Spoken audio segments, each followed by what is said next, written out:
Hi అండి, అందరికీ నమస్కారం. Welcome to my channel. ఇవాళ నేను ఈజీ వేలో బేసన్ లడ్డు ఎలా ప్రిపేర్ చేసుకోవాలో చూపించబోతున్నాను. ఇది చాలా సింపుల్గా ప్రిపేర్ చేసుకోవచ్చండి.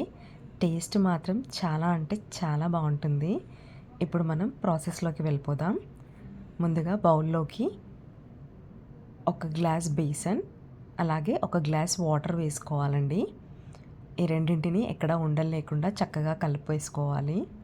ఇక్కడ నేను వీడియో క్లిప్లో చూపిస్తున్నట్టుగా ఈ విధంగా బ్యాటర్ ప్రిపేర్ చేసుకోవాలండి. మనకు ఒక గ్లాస్ బేసన్కి ఒక గ్లాస్ వాటర్ అయితే పర్ఫెక్ట్గా సరిపోతుంది. ఇప్పుడు స్టవ్ పై కడాయి పెట్టుకొని డీప్ ఫ్రైకి సరిపడా ఆయిల్ వేసి చక్కగా ఈ ఆయిల్ వేడయ్యాక మనం ముందుగా రెడీ చేసి పెట్టుకున్న శనగపిండి బ్యాటర్ని కొద్ది కొద్దిగా వేసుకుంటూ లైట్ బ్రౌన్ కలర్ వచ్చే వరకు వేయించుకోవాలండి. ఇప్పుడు మనం మంటని లో టు మీడియం ఫ్లేమ్లో అడ్జస్ట్ చేసుకొని ఇలా రెండు వైపులా తిప్పుకుంటూ బ్రౌన్ కలర్ వచ్చే వరకు వేయించుకుంటే సరిపోతుంది.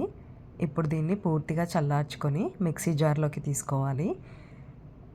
ఇప్పుడు దీన్ని మనం బరకగా గ్రైండ్ చేసుకోవాలండి. మరీ మెత్తగా గ్రైండ్ చేయాల్సిన అవసరం లేదు.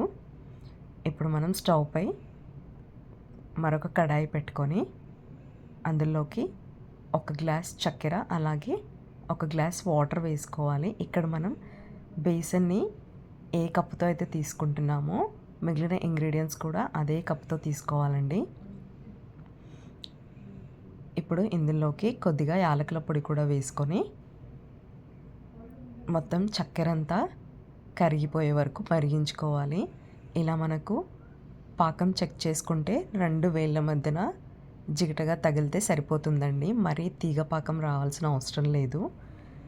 ఇప్పుడు మనం మంటని లో ఫ్లేమ్లోకి అడ్జస్ట్ చేసుకొని ముందుగా మనం గ్రైండ్ చేసి పెట్టుకున్న బేసన్ని కొద్ది కొద్దిగా వేసుకుంటూ కలిపేసుకోవాలి.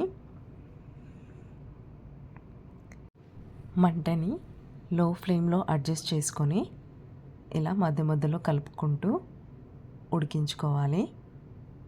ఒక 5 నుంచి 6 నిమిషాల్లోనే మనకు ఈ బేసన్ అనేది దగ్గర పడిపోతుందండి. ఇలా అడుగంటకుండా మధ్య మధ్యలో కలుపుకుంటూ ఉండాలి. ఇప్పుడు ఇందులోకి ఒక టేబుల్ స్పూన్ నెయ్యి వేసుకొని చక్కగా కలిపేసుకొని స్టవ్ ఆఫ్ చేసుకోవాలి. దీన్ని పూర్తిగా చల్లార్చుకోవాలండి, ఎక్కడ వేడి లేకుండా. ఇదంతా చల్లారిపోయిన తర్వాత మనకు నచ్చిన సైజులో లడ్డూలు చుట్టేసుకుంటే బేసన్ లడ్డు అనేది రెడీ అయిపోతుంది.